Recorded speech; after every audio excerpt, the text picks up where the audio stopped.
for the community hub, and £20,000 for Penakai Football Club, which is helping re-establish a girls' team. Would my right honourable friend agree with me that grassroots sport is vital for the health, well-being and quality of life of all our communities? Mr. Speaker, I would absolutely agree with my honourable friend, and that is why we have allocated £1.3 million to 17 projects in Wales to make the vital improvements to the changing room facilities and the artificial grass surfaces. Mr. Speaker, sports clubs are at the heart of every community in Wales, and Wales is at the heart of every community, of every decision taken by this government and this Prime Minister. Indeed, Mr. Speaker. Well, as people up and down Wales celebrate Wales's success and wish them the best for the next couple of matches, this is an ideal and unparalleled opportunity to galvanise that enthusiasm and develop the grassroots football in Wales. The Football Association of Wales tell me that £12 million has been earmarked by DCMS for the development of the sport over the next few years, but could be threatened by the cuts announced by the Chancellor last week. So will the Secretary of State please now speak to the Secretary of State for Culture, Media and Sport and beg her to safeguard that money for the development of grassroots football in Wales? Mr. Speaker, this government have already shown their commitment to sport, not just to football but many other sports as well, through the funds that have been dispersed by DCMS across the United Kingdom. I'm sure other right honourable colleagues will have heard the comments made by the honourable lady, but I can assure her of our commitment to grassroots sports across Wales and the United Kingdom, and I look forward to joining her to support y Tîm Cymru ar ôl goch wythnos nesaf. Diolch. That completes Welsh questions. Before we come to the Prime Minister's questions, I'd like to point out that the British Sign Language interpretations of proceedings is available to watch on Parliament Live TV.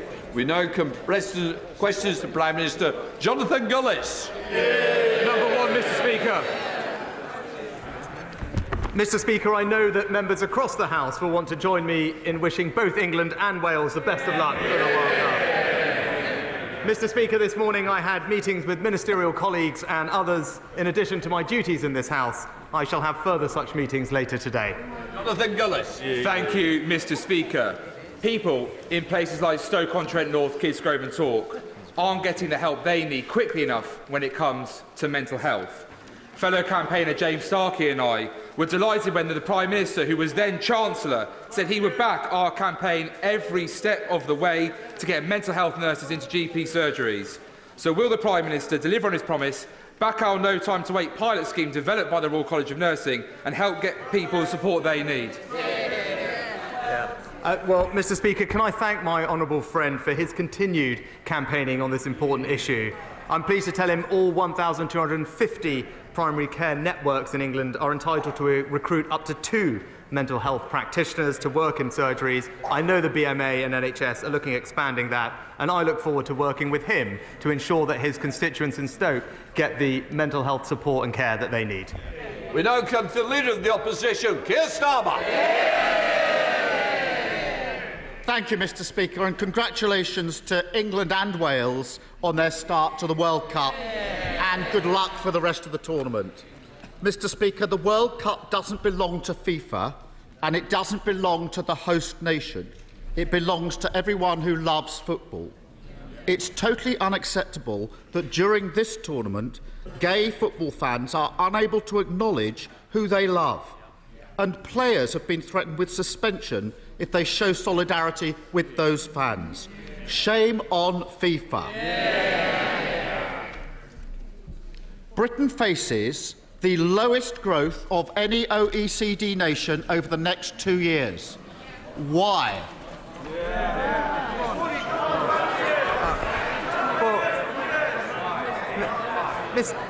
Mr.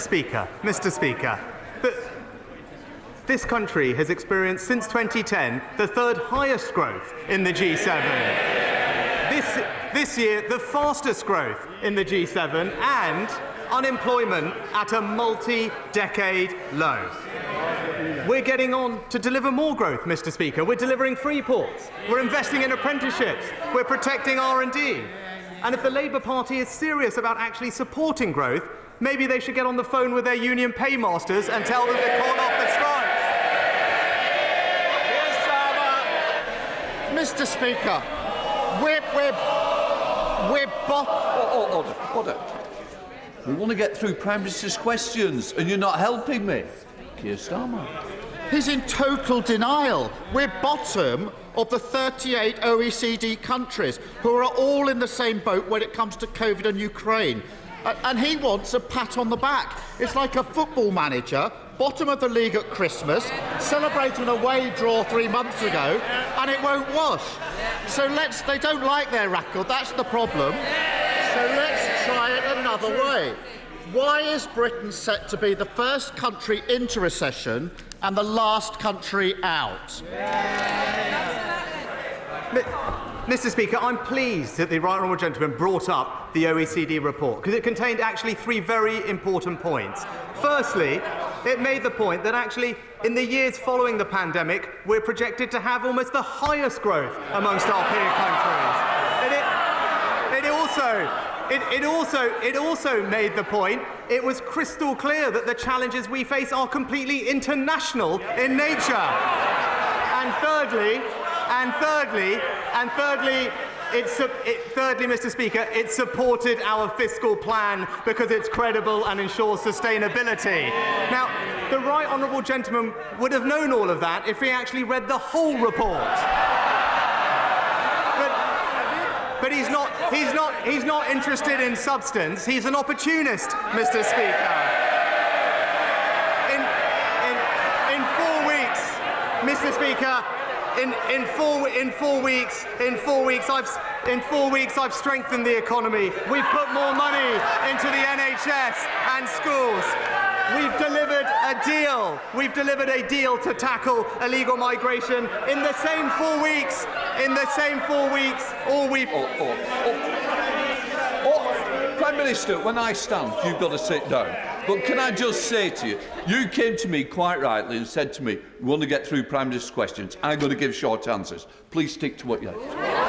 Well, Mr. Speaker, there's only one party that's crashed the economy, and they're sitting there. And I noticed this, Mr. Speaker. I noticed this. He won't say why Britain is set to be the first into a recession and the last out. So I will. 12 years of Tory failure, followed by 12 weeks of Tory chaos.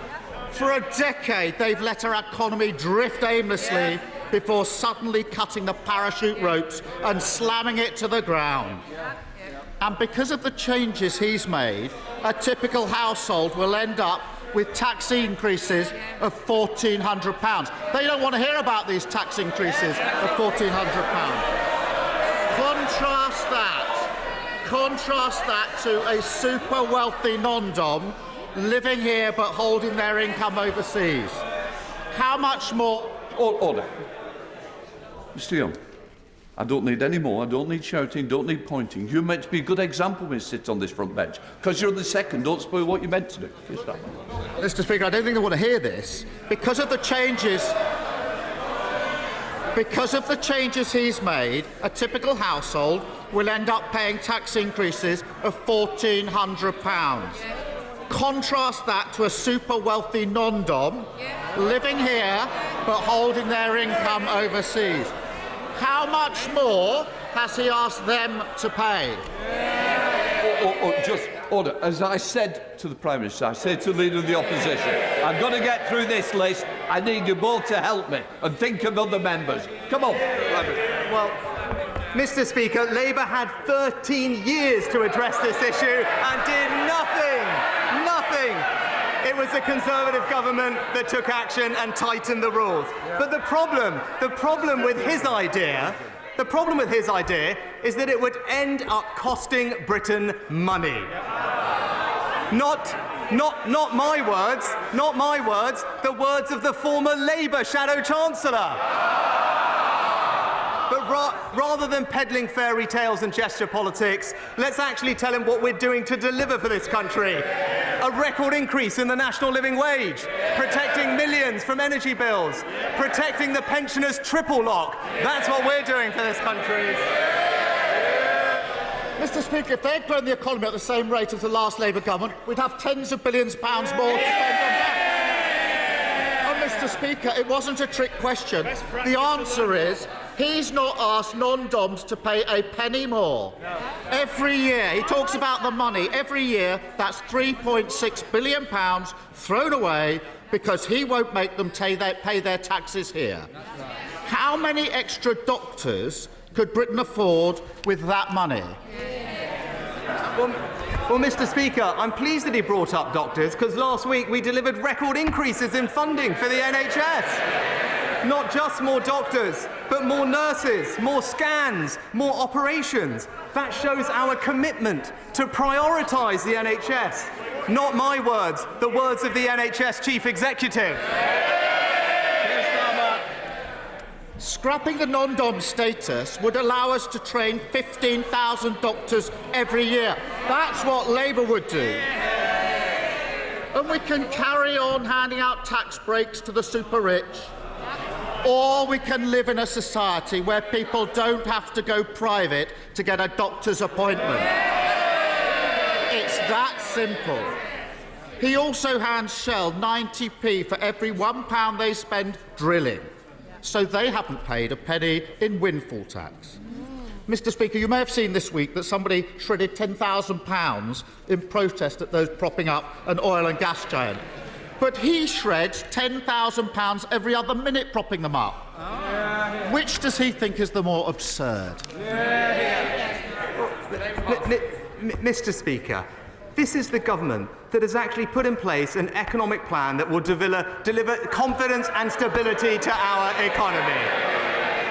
And all I've heard from the Honourable Gentleman today, there's no answers, there's no substance, because there's no plan, Mr. Speaker. He talks about the NHS. We're delivering record funding for the NHS, but we can only do that on the foundations of a strong economy. You can't deliver for the NHS unless you have a plan for the economy, and he doesn't have either, Mr. Speaker. Mr. Speaker, every time he opens his mouth, another powerful business voice says he hasn't got a plan on growth. The failure of the last 12 years and the chaos of the last 12 weeks are compounded by the decisions he's taking now. He won't follow Labour's plan to scrap non-dom status. Instead, we've got an NHS staffing crisis. He won't follow Labour's plan to make oil and gas giants pay their fair share. Instead, he hammers working people. And he won't push through planning reform. Instead, he kills off the dream of home ownership. Too weak to take on his party, too weak to take on vested interest. 12 long years of Tory government, 5 Prime Ministers, 7 Chancellors. Why do they always clobber working people?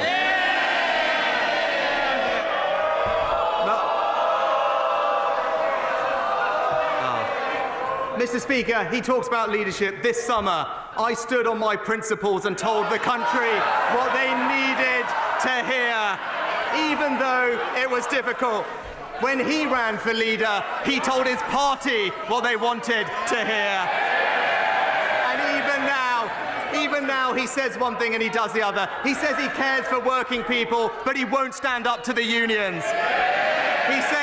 He said he'd honour Brexit, but he tried to have a second referendum. And now he tries to talk tough about immigration, but he promised to defend free movement. You can trust him to deliver for his party. You can trust me to deliver for the country.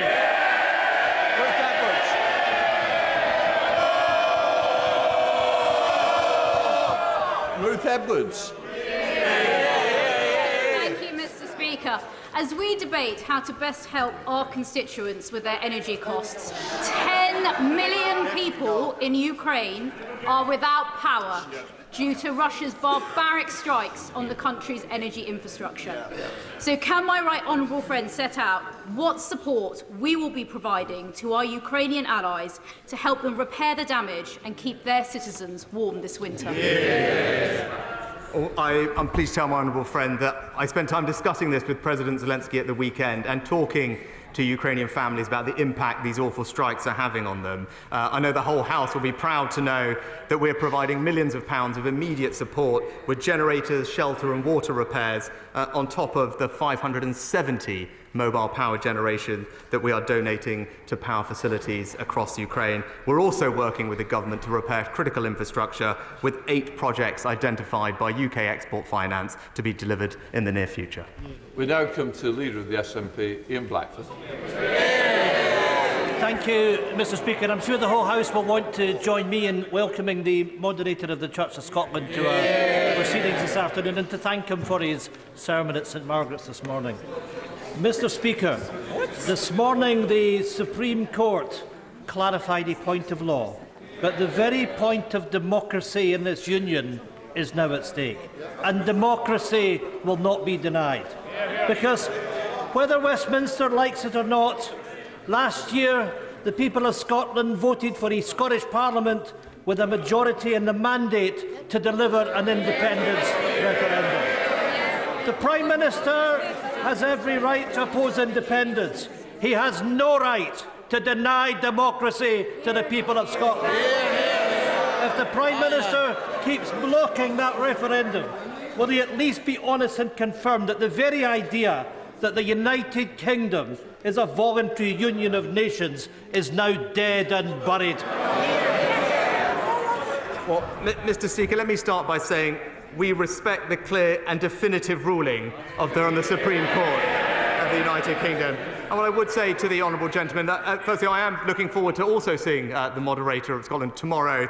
And I think that the people of Scotland want us to be working on fixing the major challenges that we collectively face, whether that's the economy, supporting the NHS, or indeed supporting Ukraine. Now is the time for politicians to work together, and that's what this government will do.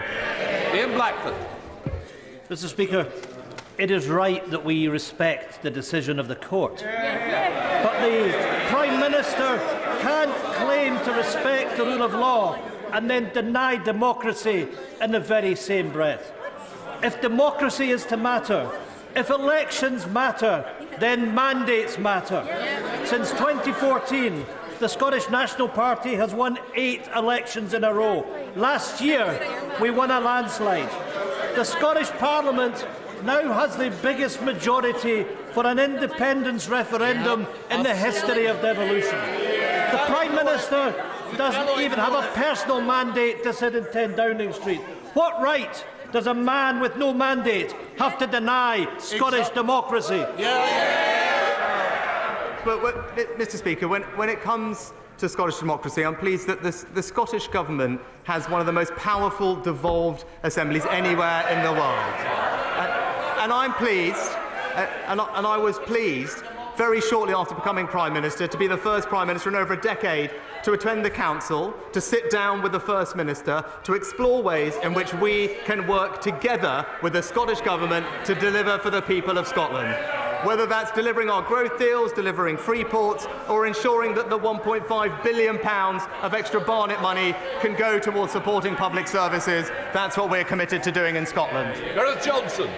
Mr Speaker, last month, Just Stop Oil clambered up the Dartford crossing, causing chaos for days. They then attacked artworks, the M25, and anything else to cause misery and mayhem. These people are not protesters, they are criminals. Will the Prime Minister therefore consider making Just Stop Oil a prescribed organisation so that they can be treated as the criminal organisation they actually are?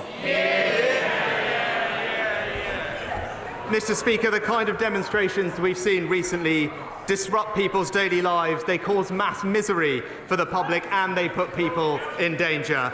The police have our full support in their efforts to minimise this disruption and tackle reckless and illegal activity. The Public Order Bill will give them the powers they need, and I look forward to seeing the support that that bill receives from every part of this House. David. Mr Speaker, one of my constituents, Vanessa, has contacted me in floods of tears. Her mortgage payments have risen by £500 a month. She and her husband were already struggling with high energy bills and high food bills. Now, like 1 in 4 across the country, they fear losing their home. We are out of options and heartbroken, says Vanessa. So will the Prime Minister introduce a new mortgage protection fund paid for by reversing his tax cuts to the banks? Will he help Vanessa keep her home? Mr. Speaker, I'm deeply sorry to hear about Vanessa's circumstances, and I want her to know that the plan that the Chancellor announced last week will help families like hers up and down the country, because it's the right plan to tackle inflation, to limit the increase in mortgage rates and ensure confidence in our economy. There is specific help that the Chancellor announced, offering low-interest loans to those owners on benefits to cover interest on mortgages of up to $250,000. The Chancellor is also meeting with mortgage lenders in the coming weeks, and we will continue to do all we can to support those homeowners who are struggling with their payments. Greg Tracy. Thank you, Mr. Speaker. I recently took part in the Pitching In campaign, which promotes grassroots sports and also celebrates the volunteers who make it possible every week. So would the Prime Minister join me in thanking those volunteers for the incredible work they do? And also, with top-flight football taking a bit of a break at the moment because of the World Cup, would he join me in reminding people that it's the perfect opportunity to go out and support their local non-league football teams who are incredibly welcoming, and including in that, of course, Atherstone Town Community Football Club, Bedworth United and Coleshill Town in my constituency. Well, I'm happy to join my honourable friend in praising all his local teams, and he makes an excellent point, actually, that volunteers have a vital role to play in community sport and actually the delivery of major events, and I join him in thanking them for everything that they do. Sport accounts for over half, Mr. Speaker, of volunteering in the UK, and every one volunteer generates a capacity for at least 8 more people to participate in sport, and I know the whole House will join me in praising their efforts. Alan Dorrance. Thank you, Mr. Speaker. Good afternoon. Mr. Speaker, since 2014, the SNP have won 8 elections, and we now have more councillors, members of the Scottish Parliament and more MPs in this place than any other Scottish political party. Every one of those elected members were elected on a manifesto and clear mandate for Scottish independence. Mr. Speaker, what democratic right does this government have to deny Scottish democracy, refuse an independence referendum, and to keep us shackled and imprisoned in this involuntary and unequal union against the will of the Scottish people? Well, Mr. Speaker, again, we respect the decision of the court today with regard to the referendum, and we're getting on with the business of working constructively, collaboratively, in partnership with the Scottish Government to deliver for his constituents. Indeed, the Ayrshire Growth Deal is investing over £100 million to make use of his region's strong industrial heritage, potentially making more use of renewable energy. That's the kind of positive project we should be focused on, and that's what we'll keep on delivering. John Penrose. Mr. Speaker, the Prime Minister has rightly promised to recruit a successor to Lord Geit as his ethics adviser promptly. But would he accept that threats to integrity are often broader than the job description of the Prime Minister's adviser on the Ministerial Code? And will he therefore commit to introduce the additional measures in the new 5-point integrity plan on topics like lobbying and conflicts of interest, developed with organisations like Transparency International and Spotlight on Corruption, to show he will walk the talk and put party integrity and government integrity at the heart of our democracy? Well, I thank my honourable friend for his comprehensive and thoughtful suggestions. As he acknowledged, he knows that I've committed to appointing an independent adviser on ministerial interests, and I very much look forward to studying his other proposals in proper time. Chris Law. Mr. Speaker, just 3 months ago, this appointed interim Prime Minister said in Scotland, and I quote, "We live in a union, which is of course there by consent and by democracy." And added, "I accept that." Well, Mr. Speaker, by their consent and by democracy, the Scottish people have already voted by a clear majority in the Scottish Parliament to have their say through a referendum on the independent future for Scotland.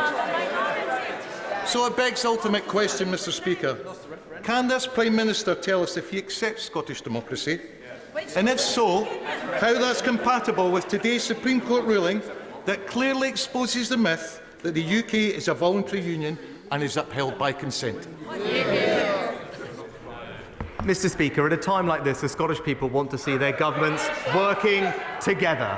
working together on the things that matter to them, and I believe that that is possible. And actually, he should know this, Mr. Speaker. In his own constituency, we've been able to support culture and tourism, working together to bring the V&A to Dundee. That's an example of a positive project. It demonstrates the benefits of the union, and that's what we'll keep on delivering. Sir Paul Beresford.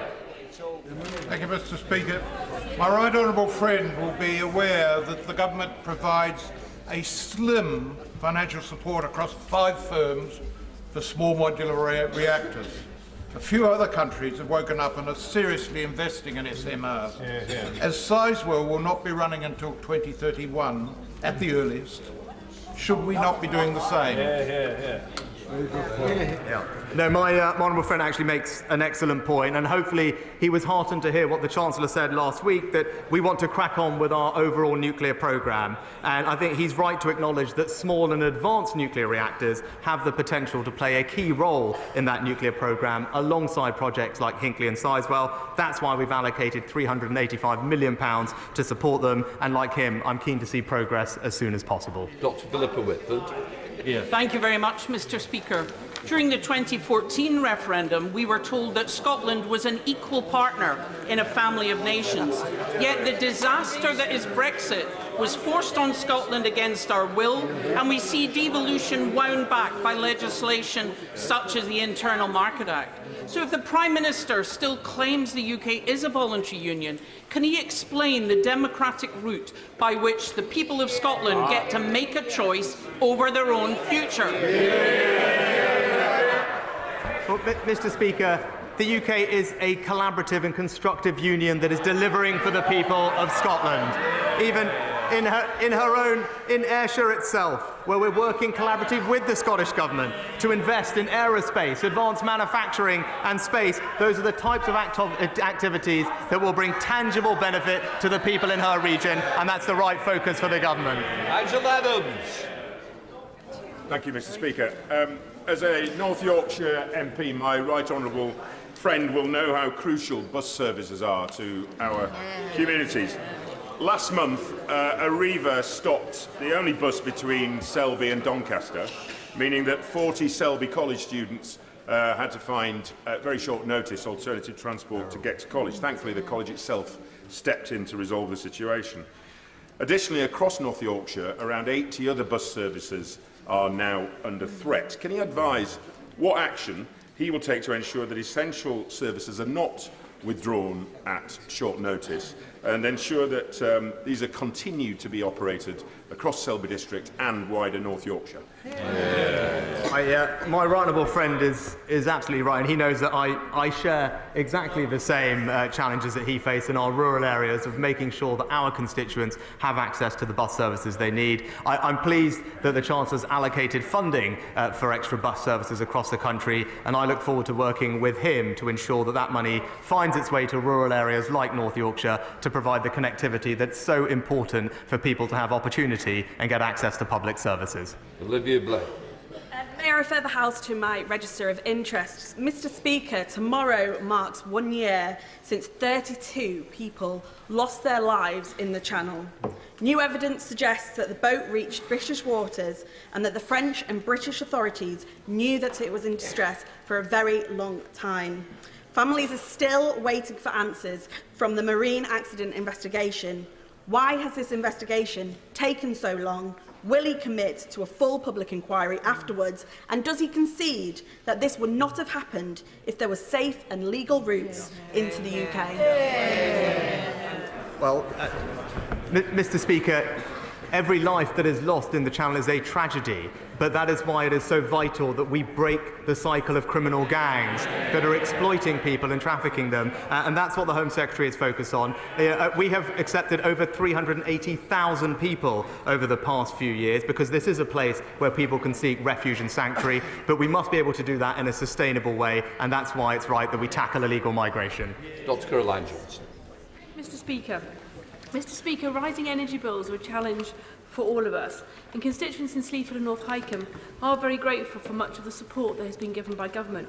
But with temperatures this week falling below freezing in Lincolnshire, those living in park homes are particularly concerned when they will receive their support. So I ask from my honourable friend the Prime Minister, can he tell me when and how people living in park homes will receive the £400 which they're entitled to? And my honourable friend has consistently and rightly championed her rural constituents, making sure that they get access to the energy support that we're providing. It's something that the Chancellor prioritised in last week's autumn statement. I will ensure that we get the money out as quickly as possible. She should also be reassured that the cold weather payment system provides extra financial support to those vulnerable constituents when temperatures drop below a certain point. Callaghan. Mr. Speaker, did Scotland vote for Brexit? No. Did Scotland vote for austerity?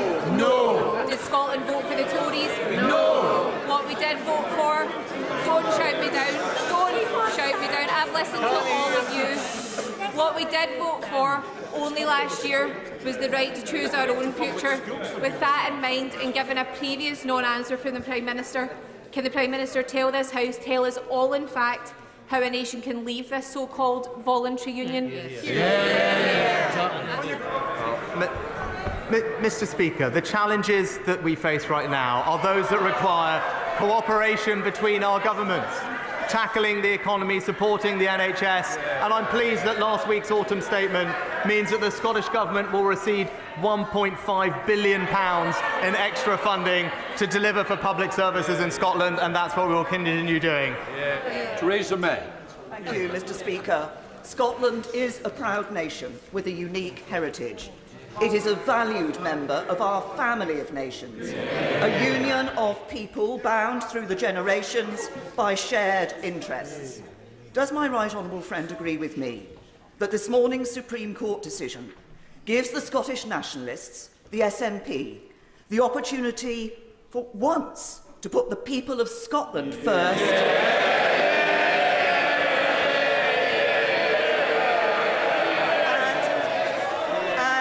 And end its obsession with breaking us apart.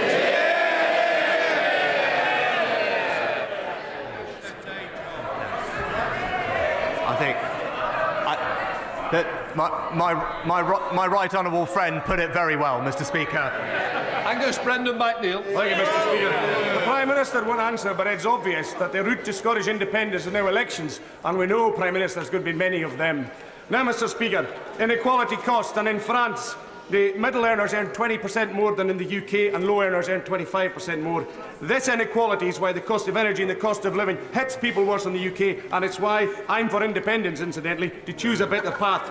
But meantime, in my constituency, there are both more off-grid fuel customers and a higher rate of fuel poverty than in Northern Ireland. So will the PM do the right thing and extend the £200 payment that's going to Northern Ireland to the off-grid customers in my geographically distinct constituency, the Hebrides, on the basis of fairness? Yes or no?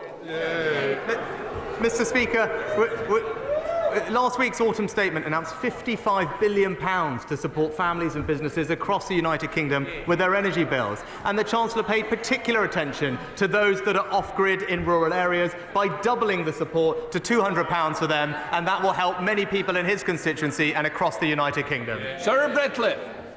Speaker, I'm sure we'll both be celebrating this weekend what we consider to be one of the best days of the year, and that is Lancashire Day. Thank you personally for hosting the event in Parliament. So will the Prime Minister, though he represents a Yorkshire constituency, join me in welcoming our Lancastrian local leaders and businesses to Parliament's Day, and join us in supporting our proud history and bright future by levelling up what we consider to be the best county? May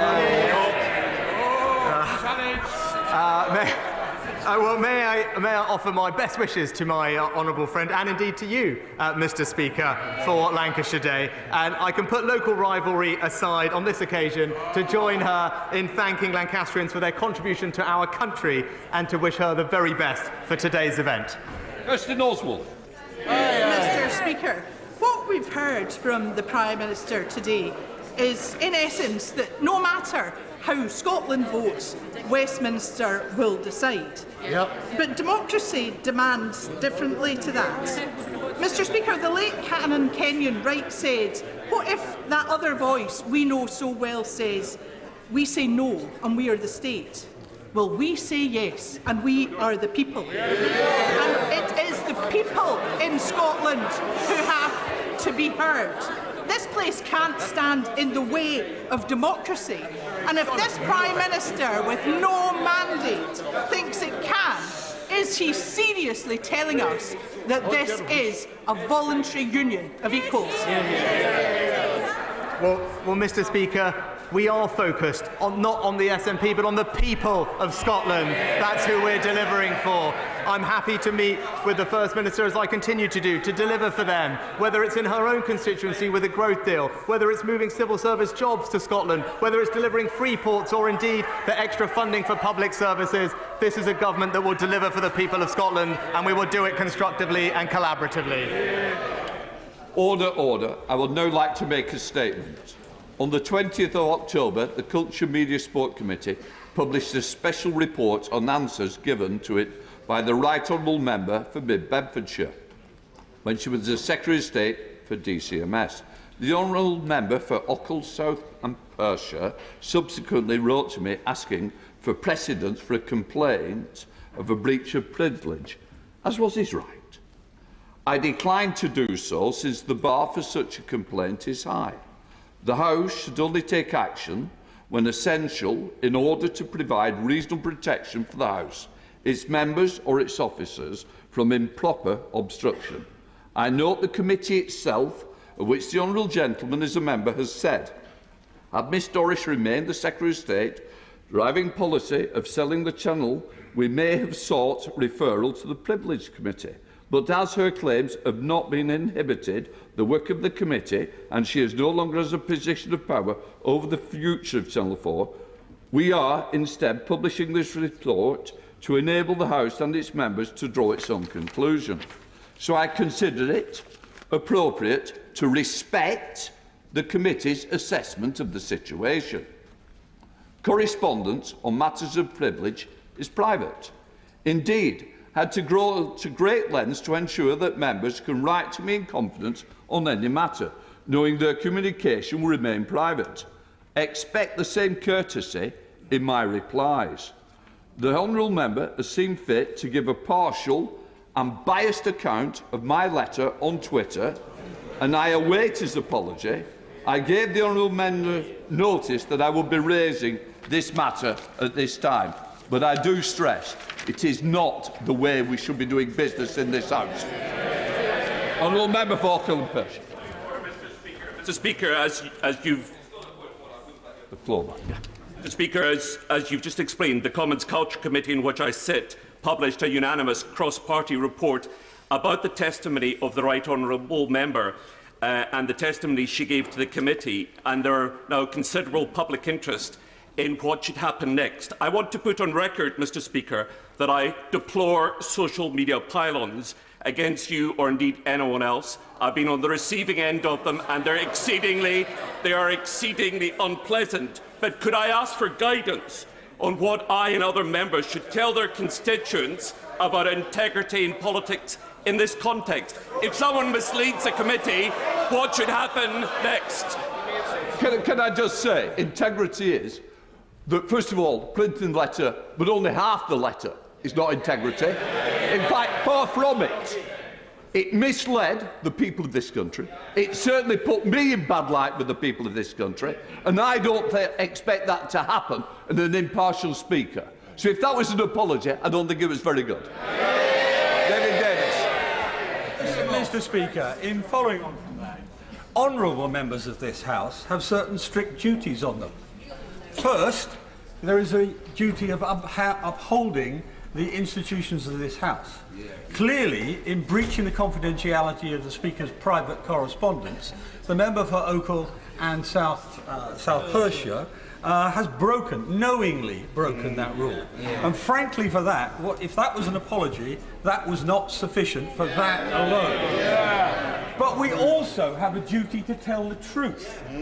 Now, in his public pronouncements, he implicitly criticised you, Mr. Speaker, for not referring the DCMS Secretary of State to the Privileges Committee.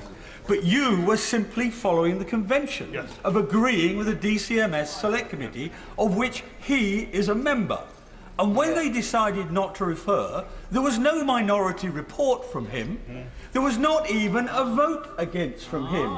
It was a unanimous vote. So what he was trying to do, Mr. Speaker, was to blame you by his partial release of his letter, and he was leading the public to believe that somehow you made this decision against the wishes of the committee. The rules of this House do not allow me to assert whether I view the misleading of the public as deliberate. So the House can make its own judgment on that. But this miserable half apology was completely inadequate for the breach of this measure. I'm going to leave it there for today, and I hope them will reconsider the way he's put his own part. Now I come to the urgent question. I'm going to let members leave before I close.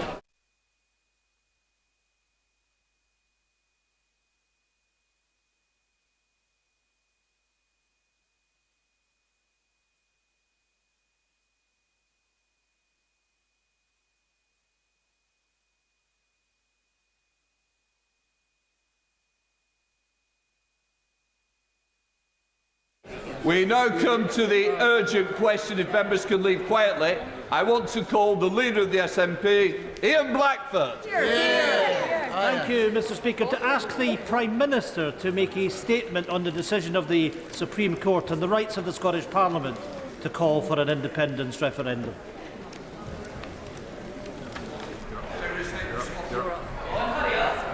No. Mr. Speaker, I'm grateful to the Right Honourable Member for providing me with the opportunity to address the House on this important ruling of the Supreme Court on the issue of the competence of the Scottish Parliament to legislate for a referendum on independence. The UK Supreme Court has today determined that it is outside the powers of the Scottish Parliament to hold an independence referendum. And I respect the Court's clear and definitive ruling on this matter. The Scottish Government's Lord Advocate referred this question to the Supreme Court, which has today given its judgment. And, Mr. Speaker, the UK Government's position has always been clear that it would be outside the Scottish Parliament's competence to legislate for a referendum on Scottish independence because it is a matter wholly reserved to the United Kingdom Parliament. We welcome the Court's unanimous and unequivocal ruling, which supports the United Kingdom's Government's long-standing position on this matter. People want to see the Scottish Parliament and the Scottish Government focus on issues that matter to them, not on constitutional division. People across Scotland rightly want and expect to see both their governments and the United Kingdom and the Scottish Government working together with the relentless focus on the issues that matter to them, their families and their communities. The Prime Minister has been very clear and has demonstrated since day one that it is our duty to work constructively with the Scottish Government. We fully respect the devolution settlement and we want to work together with the Scottish Government on vital areas like tackling the cost of living, growing our economy and leading the international response to Russia's illegal war in Ukraine. At this time of unprecedented challenges, the benefits of being part of the United Kingdom have never been more apparent. Never been more apparent. Mr. Speaker, the United Kingdom Government is providing the Scottish Government with a record block grant settlement of £41 billion per year over the next 3 years. And the people in Scotland are benefiting from unprecedented cost of living support announced by this Prime Minister and our Chancellor. It is important now that we move on from constitutional issues to focus on tackling our shared challenges. I therefore welcome the Supreme Court judgment and I call on the Scottish Government to set aside these divisive constitutional issues so that we can work together, focusing all of our attention and resources on the key issues that matter to the people of Scotland. Mr. Speaker, the United Kingdom Government is proud of its role as the custodian of the devolution settlement. The United Kingdom is one of the most successful political and economic unions in the world.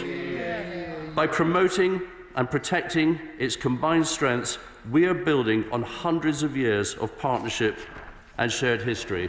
And, Mr. Speaker, I'd conclude by saying that when we work together as one United Kingdom, we are safer, stronger and more prosperous. Ian Blackford. Thank you, Mr. Speaker, and thank you for granting this urgent question. It is right that the UK Government answers questions today and answers them quickly, because this morning the Supreme Court dealt with a question of law. There is now a massive question of democracy. Hear, hear. Some of the Westminster parties are already widely celebrating this morning's decision, but I think it's safe to say that their thoughtless triumphalism won't last very long. Because this judgment raises profound and deeply uncomfortable questions about the basis of the future of the United Kingdom. The biggest question of all is how the Prime Minister can ever again repeat the myth that the United Kingdom is a voluntary union of nations. In 2014, the Smith Commission made it clear that, and I quote, "Nothing in its report prevented Scotland becoming an independent country should the people of Scotland so choose." If that is true, if his government is still committed to that promise, will he urgently amend the Scotland Act to ensure that the Scottish people have the right to choose our own future? If he fails to do that, is he deliberately choosing to deny democracy? Because a so-called partnership in which one partner is denied the right to choose a different future, or even itself to ask the question, cannot be described in any way as a voluntary or even a partnership at all. Mr. Speaker, what today's decision does is cast focus on the democratic decisions of the Scottish people. Since 2014, the SNP has won 8 elections in a row. We have secured multiple mandates. The question is, how many times do people in Scotland have to vote for a referendum before they get it? The more contempt the Westminster establishment shows for Scottish democracy, the more certain it is that Scotland will vote yes when the choice does come to be made. Absolutely. Because Scotland didn't vote for Brexit. We didn't vote for a new age of Tory austerity. We didn't vote for this Prime Minister. And we haven't voted for the Tories in Scotland since 1955. What we did vote for was the choice of a different future. If Westminster keeps blocking our democratic decisions, lawfully and democratically, Scotland will find a way out of this union. Mr. Speaker, I would raise a couple of points to the Honourable. This idea that there was a mandate delivered in 2021 in the holiday elections is completely misleading.